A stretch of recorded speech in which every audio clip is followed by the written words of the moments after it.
Shalom and welcome to Rocky Mountain Readings, where yesterday we broke into a new book, Providence and Power, 10 Portraits in Jewish Statesmanship by Rabbi Meir Soloveichik. Excellent continuation in the biographical theme. Excellent material so far. Yesterday we read about the life of King David and broke into chapter 2 on Esther. Beautiful, beautiful material. Hopefully you'll find it useful for character development for sure. So, let's just jump right back into where we left off yesterday, which was down here in the blue. But let's back up a paragraph so we can refresh our memory. What we discover in Esther is another capacity, an elusive quality described by the Bible as the ability to find favor in the eyes of all who encounter her. In his commentary on the book, Rabbi Joseph Soloveichik describes this quality as charm, inner strength, divine charisma. Today it would be known as emotional intelligence, the ability to read any situation in which one finds oneself and to respond accordingly. And indeed, as we shall see, this quality, combined at first with her non-identification as a Jew, is what will enable Esther when a mortal threat to her people suddenly looms into view, to fulfill her Jewish destiny and to give the world the first great example of diaspora statesmanship. The mortal threat is not long in coming. Ahasuerus appoints Haman as his chief minister, his vizier. Haman, a descendant of the biblical Agag, king of the Amalekites, and historic enemy of Israel. Agag, whom Saul had failed to kill. Ahasuerus now orders that all bow to Haman, but Mordecai engages in civil disobedience. Though a loyal servant of the king and one who has even saved the monarch's life, he will not honor this great antagonist of the Jews. Upon witnessing Mordecai's disrespectful conduct, Haman shows his inner Amalekite by targeting not only the one individual, but his whole people throughout the empire. In plotting his paths to this goal, he also illustrates that he has learned well the king's weakness. He thus waits for Ahasuerus to get drunk before broaching his anti-Semitic case for genocide in the words that will echo throughout the ages. There is a certain people scattered abroad and dispersed among the people in all the provinces of thy kingdom, and their laws are diverse from all people. Neither keep they the king's law, therefore it is not for the king's profit to suffer them. The soothed and dyspeptic Ahasuerus instantly agrees, and a day is publicly designated, 11 months hence, when the citizenry will be free to murder every Jew in the empire. At this point, Mordecai, the courtier, is transformed into Mordecai, the Jewish activist. Donning a mourner's sackcloth and screaming in the streets, he also urges his cousin Esther to follow his example and storm into the throne room, crying and beseeching the king to reverse the awful edict. Esther now faces a choice, to save herself or to risk her life for her people. At first hesitant, she tells her cousin that she hasn't seen the king for a month and cannot enter his chamber without permission. Mordecai, in one of the most stirring verses in the Bible, then imparts to Esther two abiding lessons about the Jews, their eternal vulnerability and their eternal endurance. The question, he says, is not whether the Jews will survive, but whether she, Esther, will survive. Yeah, they have that unwavering sense of survival because of the promise of Hashem. Think not that you will be protected in the king's house apart from all of the other Jews. If you are silent at this time, sustenance and salvation shall arise for the Jews from another place, and you and your father's house will be lost. Here, on the subject of Jewish vulnerability, it is worth pausing to cite a lesson that Rabbi Soloveichik would remember learning from his youthful years studying in pre-World War II Berlin. Wow. Quite often, certain Jews think that they can escape the challenge and the destiny that other Jews have to meet. There were German Jews I knew who maintained that what happened to others could not happen to them, for a variety of reasons, cultural, sociological, economical, political. I could not argue with them because their reasons were solid. They were very integrated into society, and society would not be able to get along without them. I always kept quiet, but the historical experience of the Nazi epoch proved the opposite. All Jews were vulnerable. This is part of Mordecai's message. I think not that you will be protected apart from all the other Jews. The second part is about Jewish eternity and about divine providence. If you are silenced, sustenance and salvation will arise from elsewhere. And the third part, unspoken, is what the first two parts together are intended to elicit from Esther. Her instinctual feelings of loyalty to her people and her responsibility to act on these feelings. Esther does not internalize Mordecai's message, but what follows is often misunderstood. Yes, Mordecai galvanizes her into action, but she does not follow his urgings to march immediately into her husband's throne room and beg or demand that the Jews be spared. That barging in where no one is allowed to enter and announcing to her husband, a man known for his spontaneous fits of rage, that from the first she has kept him in the dark as to her origins, would likely have ended in abject failure or worse. In discovering that he has consigned his wife's people to death without any knowledge of who his wife actually is, and having thus been made a fool into the bargain. He will not, in his ferocity, turn not only on Esther's people, but on Esther herself. Instead, Esther asks Mordecai to assemble the Jews of Shushan and bid them fast and pray on her behalf. And then she devises and sets in motion a plan of her own making, as Rabbi Soloveichik sums it up. Esther, with all her incisive intelligence, understood that no plea addressed to the king would produce any results. Hysterical crying, supplication, begging would at best be ineffectual. At worst, they might cause the infliction of more harm. Since Haman had succeeded in brainwashing Ahasuerus and in arousing him in paranoid mortal fear of assassins and rebels, there was no power in the world capable of dissuading him from destroying all of his imaginary enemies. Could anyone sway Stalin from his mad designs? Esther, he concludes, could avail herself of one method only, namely to turn the tables on Haman, to arouse doubts in the sick king's mind concerning Haman's loyalty and devotion. And so it fell out, over the course of several days, playing on the insecurities of the paranoid king. Esther deploys an elaborate strategy. She twice invites him, along with Haman, to a private mishteh, a drinking party. In his God and Politics in Esther 2015, the Israeli author Yoram Hazony notes the importance of pronouns in the two invitations. Esther first invites the king and Haman to attend a drinking party that I have prepared for him, leaving the him utterly ambiguous. For whom her husband must be wondering, for me or my vizier? Why has the vizier even been invited? Yeah, you can imagine the way he was thinking. Next, at the first party, Esther invites the king and Haman to a second event, a feast that I will make for them. And there, finally, with the king's jealousy well and truly stoked, and himself well inebriated, Esther seizes her opportunity. Revealing her Jewishness, she denounces the adversary who plots her people's destruction. For we have been sold, my people and I, to be destroyed, massacred, and exterminated, and identifies the evil Haman as the adversary. Immediately, in fury, the king orders Haman hanged.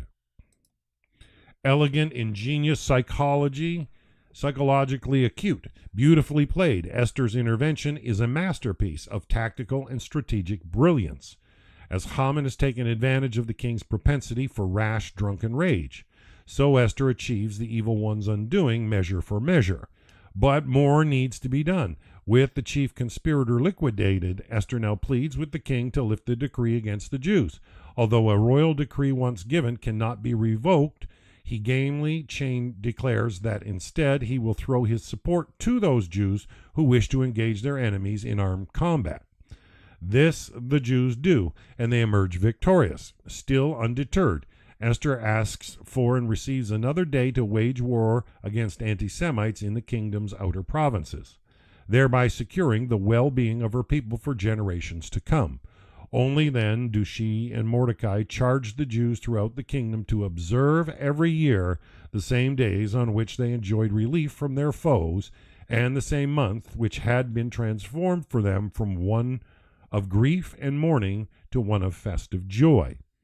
Here, then, is the answer to the question of why this biblical book is named not for Mordecai, but for Esther, or as she in nearly always called Esther the Queen, as if to signify that of the two of them, only one is the true political actor, the true statesman.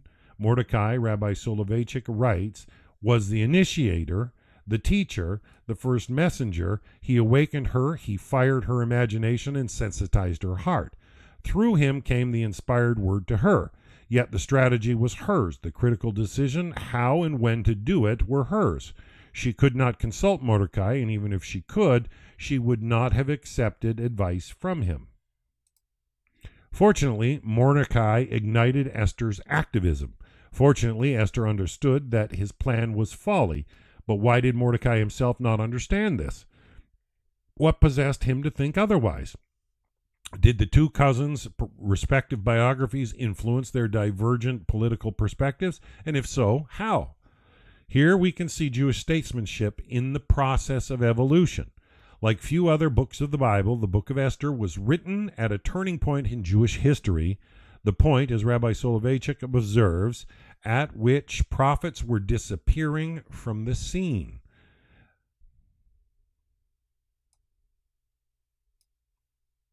Very important.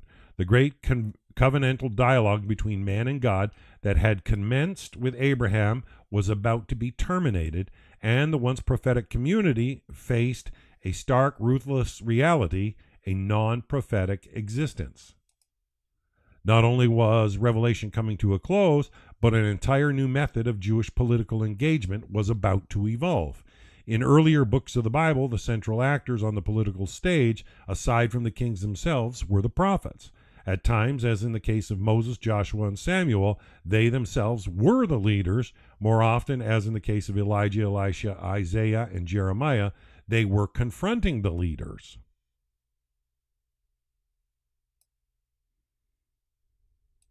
From a political and philosophical perspective, the job of the prophet up to this point was to come and proclaim what was true, what was just, and what was righteous. If the wicked king Ahab murdered an Israelite and stole his lamb, it might not be politically prudent for a mere subject to storm into the throne room and tell him that what he did was wrong. But that did not stop the prophet Elijah, who had no such compunctions, from bursting in upon a monarch, exactly what Mordecai wants Esther to do. And bellowing, Haratzata v'gam yarashta, will you murder and also inherit? Earlier in biblical times, the prophet Nathan was well aware that King David had just rid himself of Bathsheba's husband by sending him to the battlefront. Nathan also knew that the king could get rid of him as well, and yet his job was to show up in David's throne room and pronounce Atah Hash. You are the man who did this awful thing. Jeremiah, at the end of the First Temple period, knew that he might well be thrown into the dungeon, as indeed he would be for pronouncing his prophecies to the last king of Judah, but he nevertheless did. This is the approach that Mordecai adopts, and when we can understand why, he is Mordecai whose forefathers experienced the end of the kingdom of Judah and of the first temple in the age of Jeremiah, Huldah, and the other prophets. The prophetic mode of political thinking and of leadership was thus part of his patrimony. If his immediate ancestors were among the elites exiled with the Judean king Jeconiah, they would almost certainly have been intimates of those prophets, and once in Babylonia they would also have known Ezekiel and Daniel, who likewise fearlessly proclaimed their prophecies in the streets and in the courts now of pagan kings. To be a Jew is to be taught by your parents about those who have lived before, even long time before, and to revere the great among them so that they truly do not die. Mordecai is thus linked through his parents to a vision of the Jewish past. In his soul, Jeremiah, Nathan, and Elijah live, and he seeks, therefore, to act as a prophetic figure himself, but different moments present different challenges. Big key. Ancient Israel was not ancient Persia, and Israel's age of prophecy was not the age of Ahasuerus. Esther, whose parents died when she was young, who had grown up with Persian culture, who so seamlessly adapts to the palace of the king, understands that the new situation requires a new mode, a more flexible and realistic approach to safeguarding the Jewish people in a hostile environment, an approach that in large part must rely on instinct and an innate mastery of realpolitik. Not prophecy, but political cunning. The irony is that precisely because Esther is less connected to the legends of the past, she is also better equipped to help ensure the Jewish future. Here, perhaps, a comparison can also be drawn with two of modernity's most visionary Jewish political leaders, both Theodor Herzl, from 1860 to 1904, and Ze'ev Jabotinsky, 1880 to 1940, came from outside the traditional Jewish society to whom they spoke, but that was precisely the reason that they were also politically able to think outside the box, so that when they chose to throw their lot in with their people and with the Zionist cause, they could see what others could not. A Zionist movement already existed before Herzl, whose career we will examine more closely in Chapter 9, but it was he, hitherto a stranger to the organized Jewish community, who was able to discern what was required, the creation of political institutions and the engagement of major political figures. That insight led in 1897 to the first Zionist Congress, and ultimately, after Herzl's death, to the Balfour Declaration of 1917, in which the British government officially endorsed the establishment in Palestine of a national home for the Jewish people. Jabotinsky, for his part, grew up in Odessa, not unlike Shushan, a city of multiple peoples, languages, and identities. Very different from the shtetls of Eastern Europe or the Jewish communities of Vilna or Frankfurt. But he it was who understood that Jews needed to learn to fight, to create an army, and only then could the Jewish safety in the Holy Land be ensured. Both men were dismissed by many of their compatriots, but both saw what no one else could see. Esther is unlike Herzl or Jabotinsky in that she has religious roots. She is a devout Jew who asks all of her fellow Jews to fast and to pray for her. But having grown up in Persia without parents, being interwoven with their larger culture, she can disguise her identity, as Isaiah Berlin wrote in his essay on political judgment, discussed in our previous chapter. Great leaders practice affairs of state, not as a science, but as an art, in a manner more akin to orchestra conductors than chemists. Facing a crisis, they grasp the unique combination of characteristics that constitute this particular situation. This and no other. In embodying this role, Esther emerges as the originator, the inventor, the mother of Jewish diaspora politics. There is no denying, however, that this politics is subject to its own share of imperilements. Even as Esther triumphs, a reader might legitimately be haunted by a deep sense of foreboding as to her own future. How certain can she and Mordecai be of their continued favor in the king's eyes? Might not they themselves ultimately end up on the gallows? If, as Rabbi Soloveichik writes, a Haman who just yesterday has enjoyed the full confidence and trust of the king can be suddenly executed, then who is wise and clairvoyant enough to assure us that the same unreasonable, absurd, neurotic change of mood and mind will not repeat itself? That is why the book of Esther is only partially a tale of triumph, and can just as accurately be described again in the words of Rabbi Soloveichik as the book of the vulnerability of man in general, and specifically the vulnerability of the Jew. And here a final sobering question inevitably raises itself. Have the hard lessons of Esther been absorbed? Have they been reflected in Jewish history and in Jewish behavior? Good question. The late Ben-Zion Netanyahu, a great scholar of Spanish Jewry in the medieval period, points out in The Origins of the Inquisition from 1995, a work to which we will return in Chapter 5, that even though heresy, hunting had been conducted by the Catholic Church in Spain for some time. That's a big point.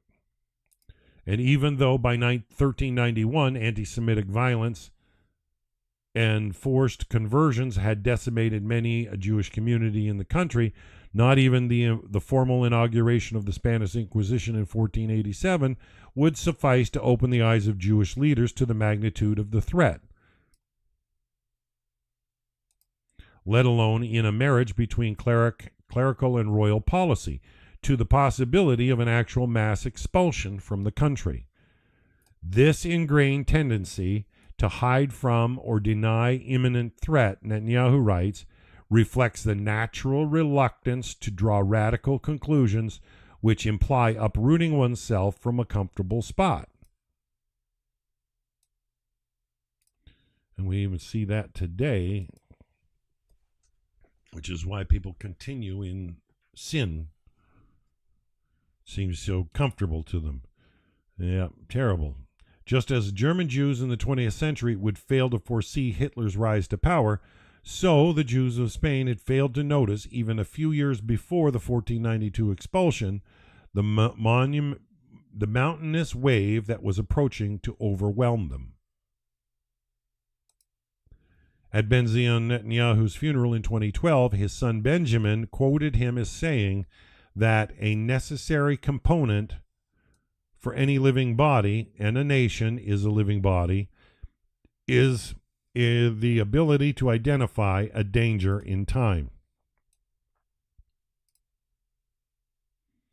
Let's hope he keeps that resolve that he's got. Yeah, it's Benjamin Netanyahu himself quoting that. This is absolutely the case. And as important as identifying the danger in time is having not only the courage, but also the moral and political wherewithal to meet and defeat it. That rare ability is what Esther demonstrates, and it is why today's Jews honor her above all. What her story demands of us is a way not only of thinking, but also of doing, a code of conduct. In every generation, Jews read in the Passover Haggadah, they rise up against us to destroy us. The book of Esther alerts us to this, that is, to the fragility of Jewish secularity and to the ever-present possibility of real external threat. But it also alerts us to the possibility both of political genius and of heroism in the face of vulnerability and mortal danger.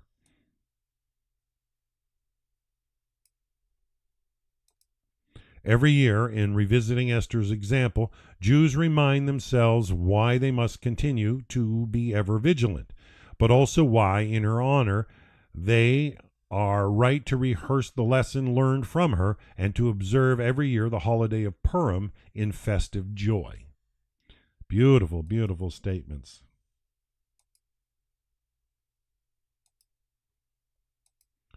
Okay, Shlom Tzion.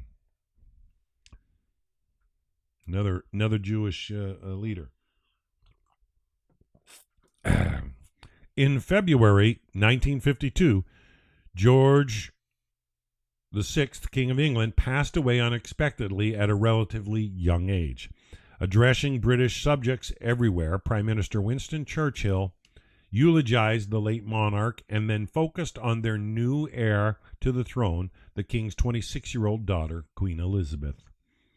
Yeah, who we lost in the last little while. England had not been ruled by a queen for the half-century since Victoria. Churchill, one of the few Englishmen alive who could still remember that famed monarch's reign, dwelled briefly on its glories as well as on the incumbency, 1558 to 1603, of the very first Queen Elizabeth.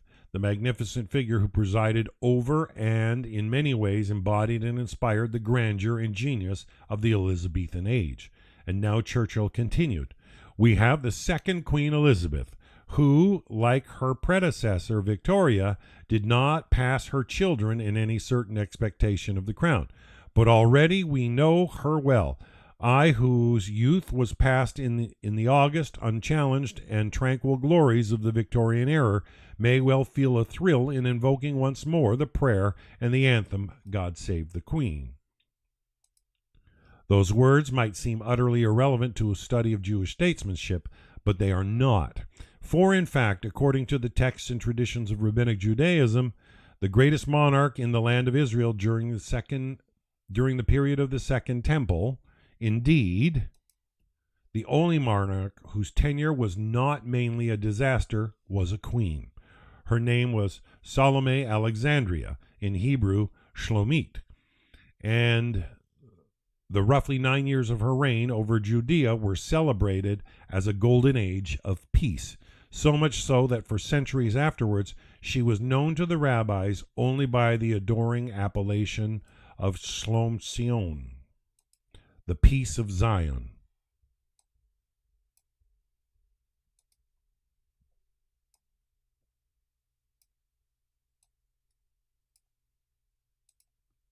Today, Jews who study the Talmud may come across mention of this extraordinary figure, and students of ancient Jewish history may be acquainted with her through the work of the first-century Roman Jewish historian Flavius Josephus, and the author of the Antiquities of the Jews and the Jewish War. But outside those circles, she remains virtually unknown. That is a pity. In all of Jewish history, there have only been two queen regnants, that is, queens who ruled in their own right rather than as wives of reigning kings. One in the period of the First Temple was Athaliah, the daughter of King Ahab and Queen Jezebel, known as the usurper. She was considered altogether illegitimate, and her reign was both brief and bloody. Only Shlomo Zion, in the period of the Second Temple, was recognized by all as the legitimate ruler of Judea. Like Elizabeth II in England, Shlomo Zion, too, did not pass her childhood in any certain expectation of the crown, nor did she have any reason to expect it, since Judea had never previously been ruled legitimately by a queen. Instead, her unusual rise to power was the result of her marriage first to one and then to another Judean king, each of whom predeceased her. These two monarchs, Aristobulus and Alexander Yanai, were descendants of the men known as the Maccabees, more accurately called the Hasmoneans. Once the heroes of Judea who had saved and rededicated the temple in Jerusalem, they later became corrupted by power and declined over the years into moral degradation and ultimately political breakdown. It was from within this spiritual, cultural, and ethical wasteland that Shlomo Zion's anomalous ascent took place. Ultimately, we have very little information about her, in stark contrast to Elizabeth, Victoria, or any number of other famous queens in history. Of Shlomo Zion, there remain no speeches, no royal proclamations, no account of her sayings, and unlike in the case of Queen Esther of Persia, no scripture, sacred or otherwise. What we do know from both rabbinic literature, which reveres her, and from Josephus, who accords her much space but only grudging admiration, is that she openly opposed the tyranny and terror of the megalomaniac Hasmonean husbands and won thereby the devotion of her people. But that one astounding achievement may indeed suffice for us to understand why none of the men in that cursed dynasty, but only this one righteous woman, is justly remembered, and remembered not only as surpassing ruler, but as the very paradigm of religious royalty, a queen whose reign would ensure the continuity of the Jewish people.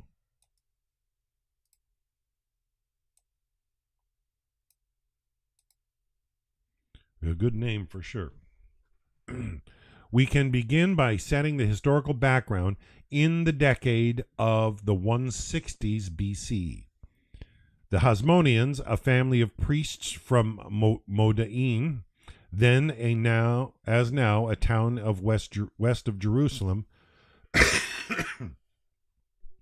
rebelled against the enforced Hellenism of the Seleucid Empire and succeeded in taking back the temple in Jerusalem, a triumph commemorated ever after in the holiday of Hanukkah.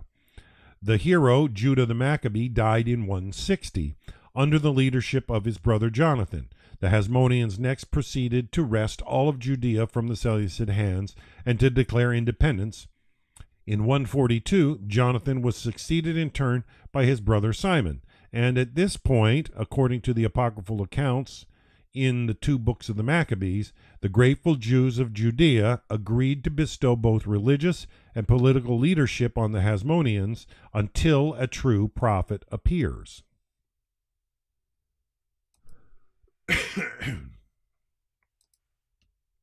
In retrospect, that arrangement under which a member of the Hasmonean family would act simultaneous as high priest and king.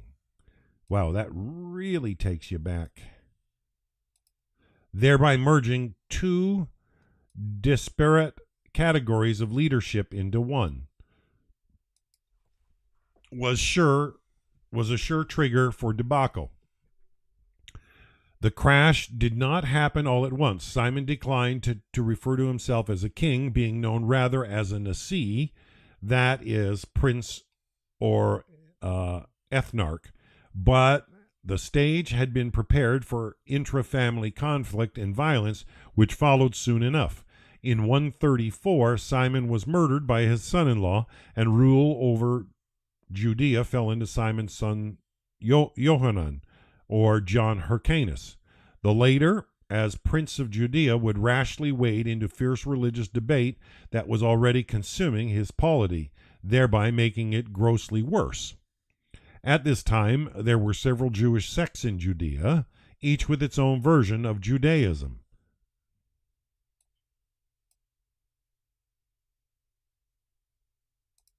But in the capital city of Jerusalem, only two sects mattered, the Pharisees and the Sadducees.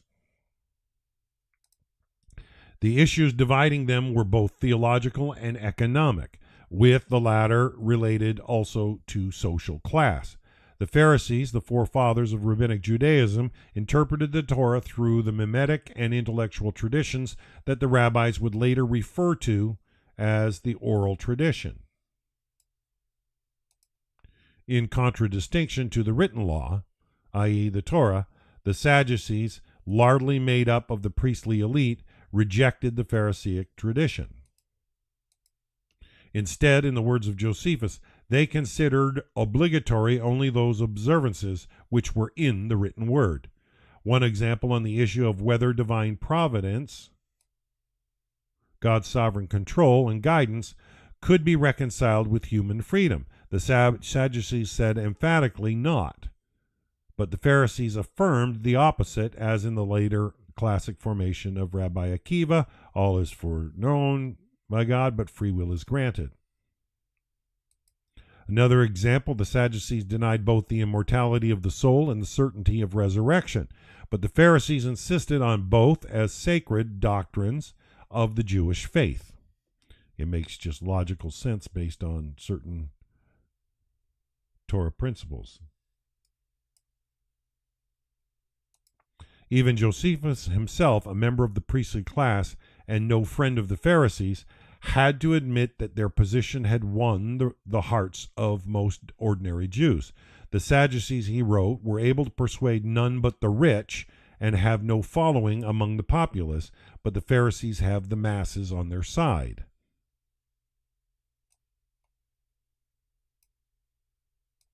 And yet, despite this preponderance of popular support, the Hasmonean ruler, John Hyrcanus, who had earlier been a supporter of Pharisaic spiritual leadership, took it upon himself to switch sides and proceeded, as Josephus records, to leave the party of the Pharisees and abolish the decrees they had imposed on the people and punish those who observed them. From this source arose that hatred which he and his son met from the multitude. It was precisely at this moment of great civil unrest, exacerbated by a sudden rift between the leader and the multitude, that the Hasmoneans poured salt on the wounds by deciding formally to proclaim themselves as monarchs. At his death in 104, John Hyrcanus was succeeded by his eldest son, Aristobulus, the first Jewish ruler in the Second Temple period, to call himself king. Thus did a once humble family dedicated narrowly to the defense of the Jewish faith against the Hellenizers come to adopt royal affectations. Gradually, the historian Lawrence Schiffman observes, the Hasmonean descendants of the Maccabees themselves acquired the trappings of Hellenism. To the point, Schiffman adds, where they began to conduct their courts in Hellenistic fashion and were estranged from Jewish observance, even going so far as to employ foreign mercenaries to protect themselves from their own people.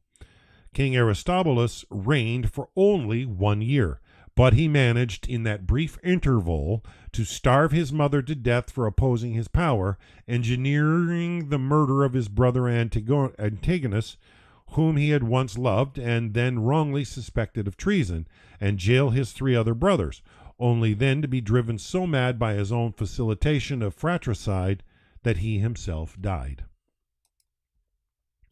It was at this juncture, in 103 BC, that Aristobulus' wife, Shlomstion, stepped forward.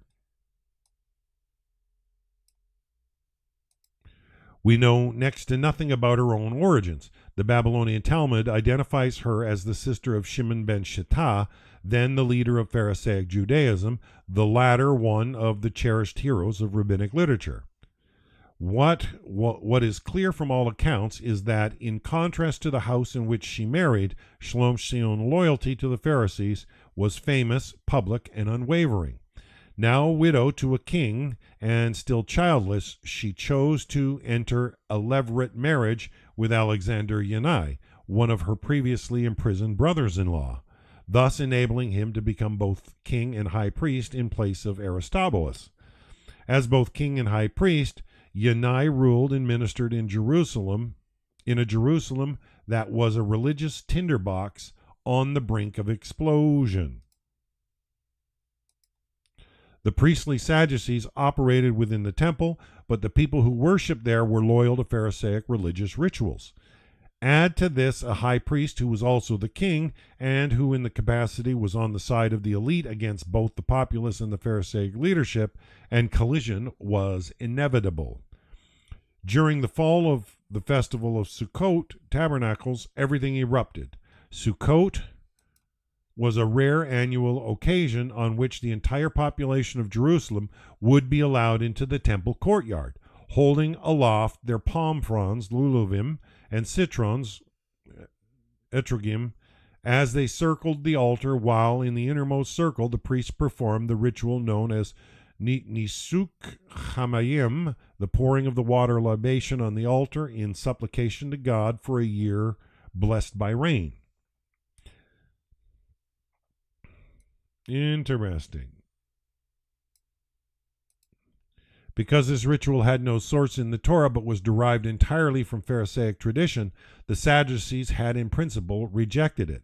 On this occasion, according to the Mishnah, one of the circling priests showed his disdain for the rite by defiantly pouring out his pitcher of water onto his feet instead of on the altar, a gesture to which the surrounding celebrants reacted in rage. Josephus, in his parallel account of the episode, identifies the offending priest as none other than king and high priest Alexander Yanai himself. The nation, he writes dramatically, rose up against Yanai and pelted him with the citrons which they had in their hands, since the laws of the Jews required this at the Feast of the Tabernacles.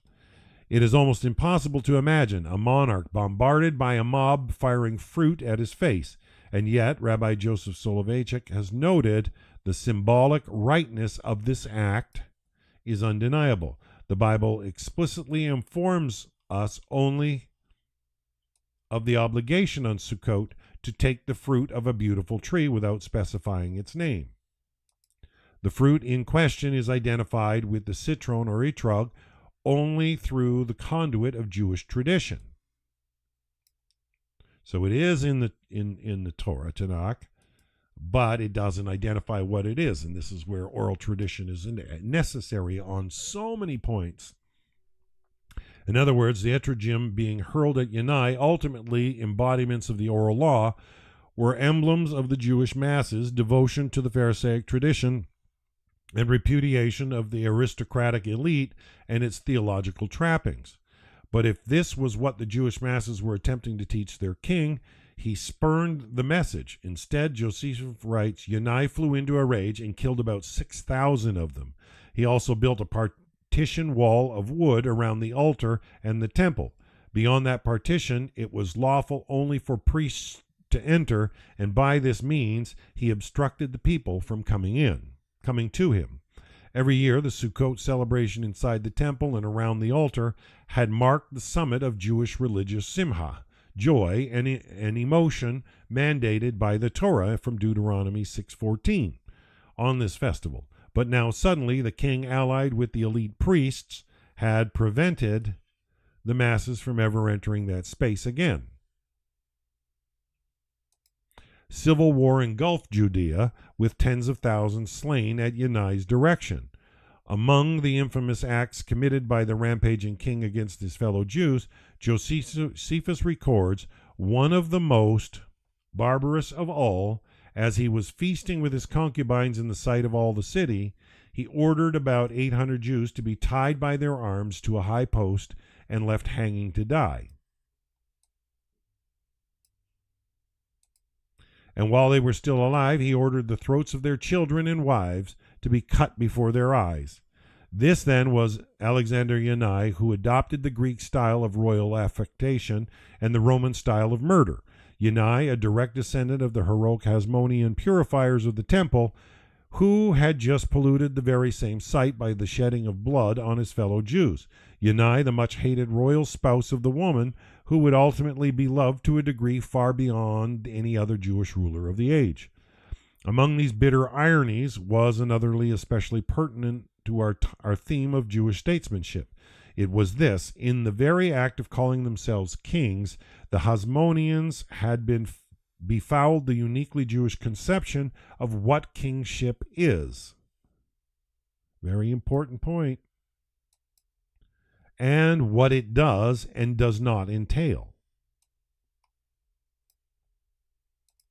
In brief, does a king exist to rule, to exercise monarchical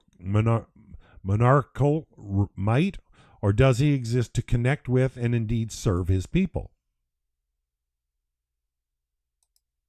Shakespeare was particularly interested in this very question, and he addressed it in one form or another throughout his plays. It raised with special poignancy in Richard II, most vividly by the king himself at the moment of extreme vulnerability. Defeated by his enemies, stripped of his army, bereft of his most loyal followers, Richard turns to his remaining trio of advisors to ask how he can be at once a king, intentionally raised by ceremony to be above and apart from the people, and yet still a human being, much like those he rules. Put aside your respect for me, he urges them, and tell me straight. For you have mistook me all this while. I live with bread like you, feel want, taste grief, need friends, subjected thus. How can you say to me, I am king?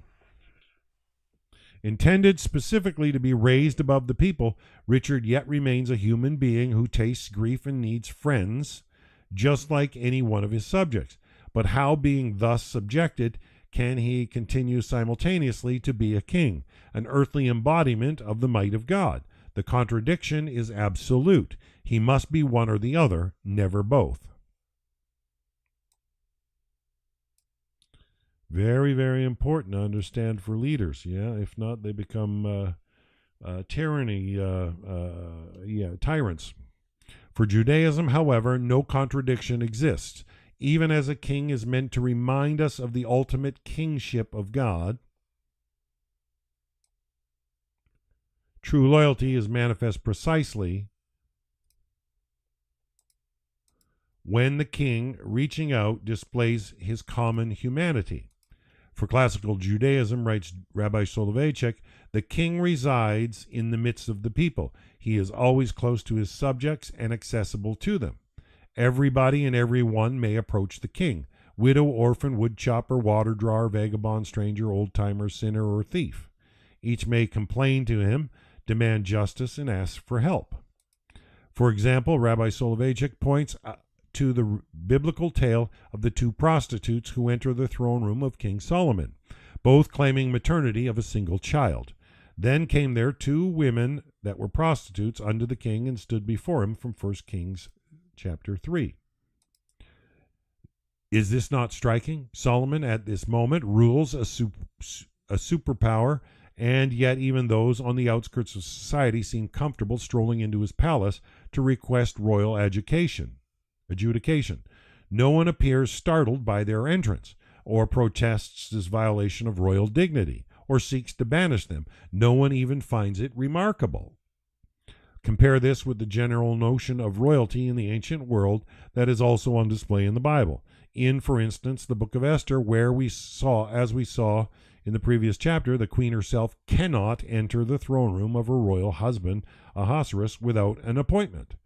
Solomon, by contrast, is open to all. In Judaism, as Rabbi Soloveichik puts it, a king is required not only to be aware of the existence of others, but also to feel, to experience their existence as if it were his own. And here a further contrast can be drawn, namely between a king and a high priest.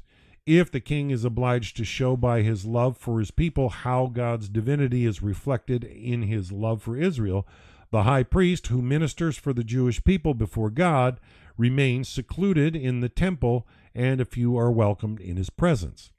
The Hasmonean house sought both royalty and high priesthood together.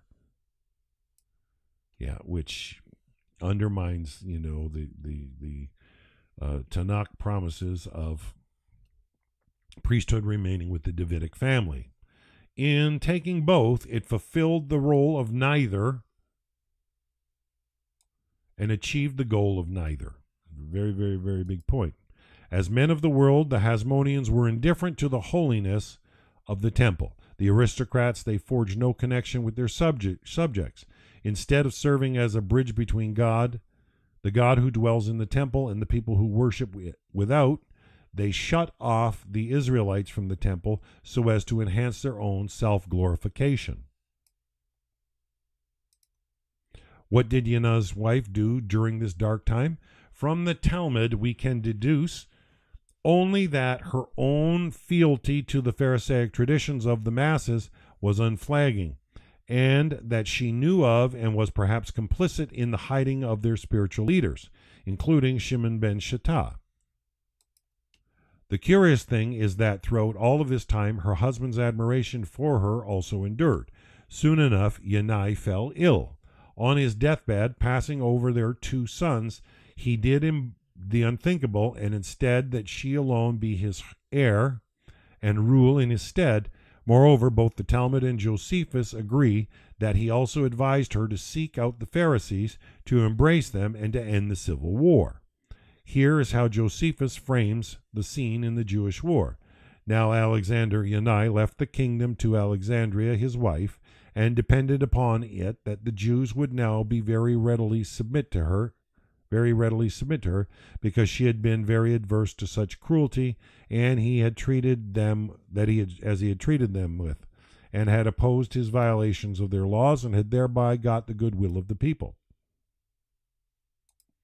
This suggests that Shlomo's opposition to her husband's brutality was not only private but public, thereby winning her the goodwill of the people.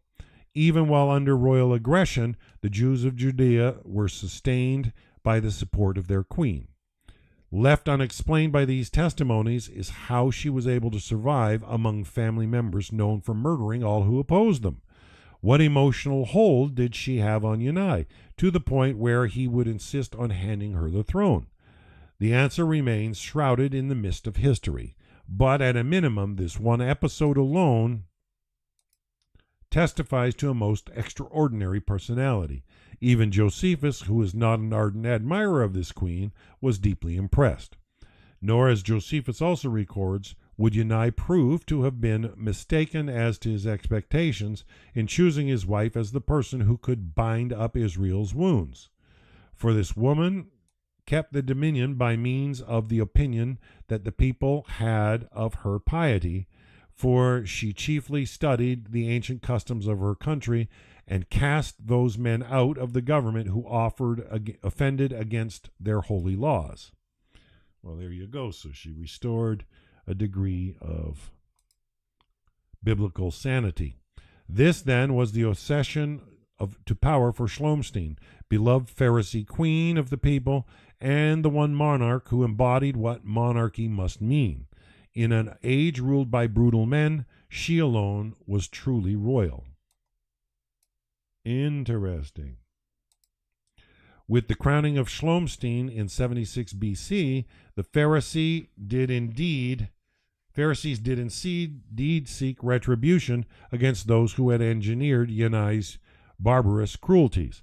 But otherwise, the civil war came to a close. Under her rule, the Sanhedrin, the supreme Jewish religious court, expelled its Sadducees, and Shimon ben Shattah was placed firmly in control of the body under this Pharisaic administration, dedicated to and supported by the larger population. Two enormously important enactments were pronounced that reverberate in traditional Judaism to this day. The first was the institution of the martial document known as the Ketubah. The Ketubah today is often seen as a romantic, if not mystical, document, in part, no doubt, because it is written in Aramaic, and when read aloud at a wedding ceremony, can sound akin to an incantation or magical spell from Harry Potter. In actuality, however, the Ketubah is entirely mundane, and it is written in Aramaic only because not Hebrew but Aramaic was the vernacular of the masses for whom it was expressly intended. And therein lies its greatness. It was created as a prenuptial agreement in order to protect women, especially poor women, and to safeguard their marriages. Previously, a man could divorce his wife and leave her with nothing. Also, if a woman's husband died, not she but her children would inherit. The ketubah now obligated to the husband to support his wife during the marriage and entitle her to payment should the marriage disintegrate, a peril that especially affected women of the poorer classes.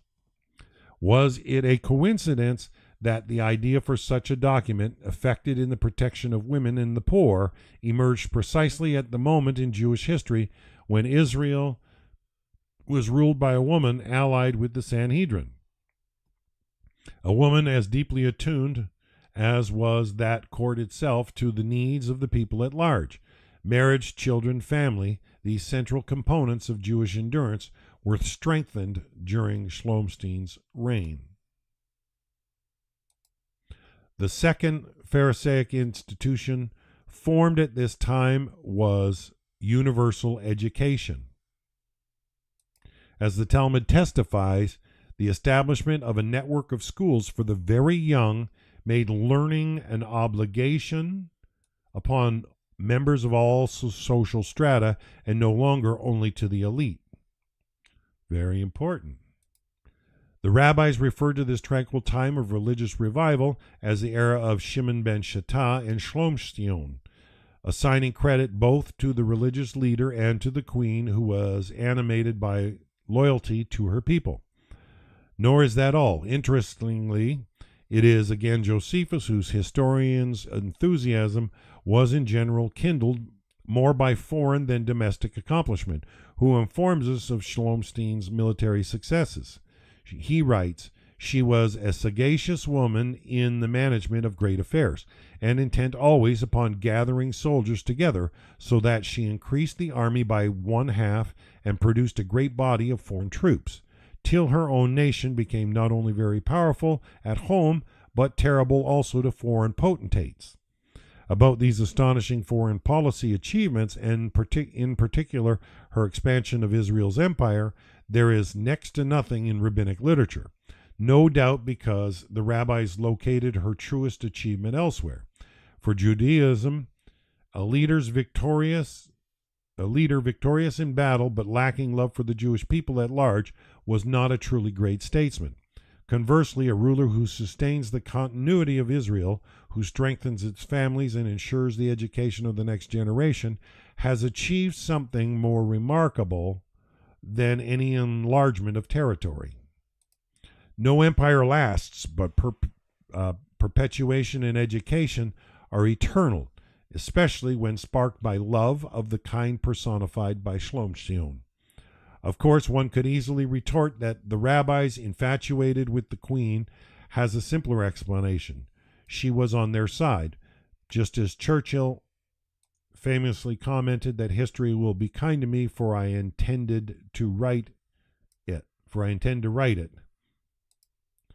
So Shlom Zion is recalled with reverence because the rabbinic heirs to the Pharisees were the ones who saw the continuity of Judaism.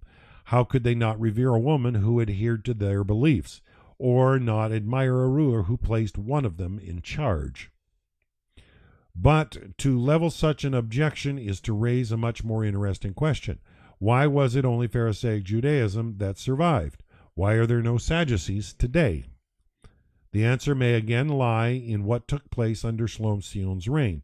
More than a century after her death, the fall of Jerusalem and the destruction of the temple by the Romans would leave the Sadducees, whose elite circles were centered on the temple and the privileges of priesthood, with no way of sustaining their own identity, and they soon disappeared from the historical scene.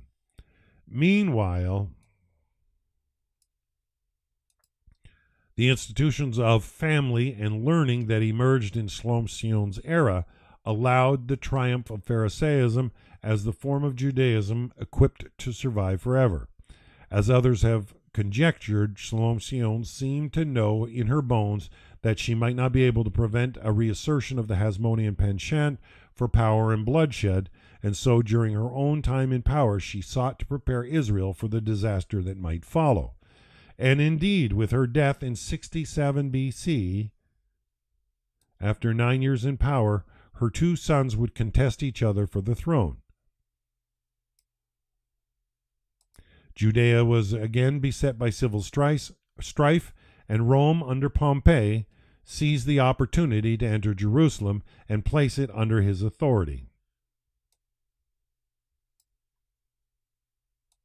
The Hasmonean dynasty soon ceased to rule as Rome installed its client Herod, a world-famous builder and the period's most well-known king, including for his cruelty. In 132 CE, generations after the death of that great tyrant, a revolt against Rome broke out. Jerusalem was razed to the ground, and all he had built lies today in ruins. Meanwhile, what was built during Shlomstein's reign could never be destroyed. For as the great American statesman Daniel Webster from 1782 to 1852 once truly said, "If we work on marble, it will perish. If we work on brass, time will efface it. If we rear templates, they will crumble to dust. But if we work on men's immortal minds, we engrave on those tablets something which time cannot efface, and which will brighten and brighten to all eternity." In Jerusalem today, near the Old City, you can find a street named for Queen Shlomzion, Rehov Shlomzion Hamalaka, now a happy, boisterous site of trendy restaurants. In the early 20th century, it had been named Princess Mary Street, after the daughter of King George V, by the British Mandatory Authorities, and British government offices were housed there. By the 1940s, the street had become sarcastically dubbed Bevangrad, after Ernest Bevin, the British Foreign Secretary who had blocked Jewish immigration to Palestine. With Israel's independence in 1948, the Jews changed the name of the street from Gentile female royalty to Jewish female royalty. For indeed, not only the British, but also the Jews are proud of their royalty. And they have a reason to be especially proud of a queen whose story is more pertinent today, in the age of the Third Jewish Commonwealth, than ever a story with much to teach, not only about this queen's extraordinary self, but also about the ideal nature of rule.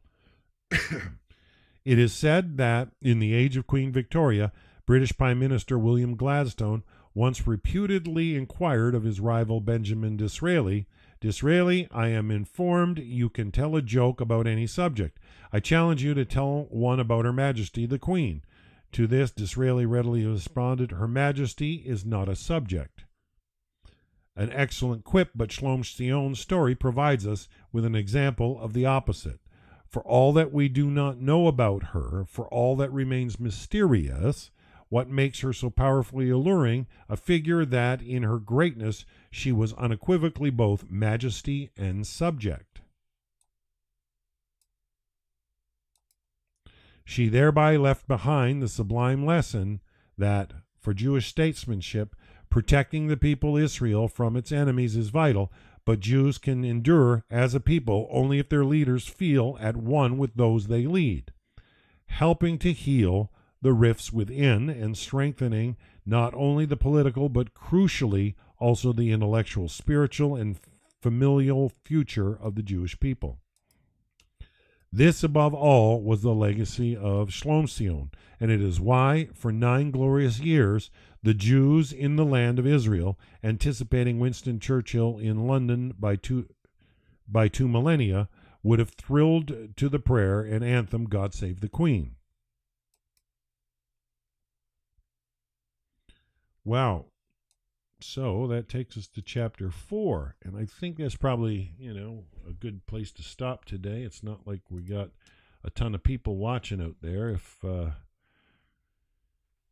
I don't like to stop at halfway through a chapter because I find it's a break, and it's not, at least if new people come and I started a fresh chapter, they can flow with that chapter.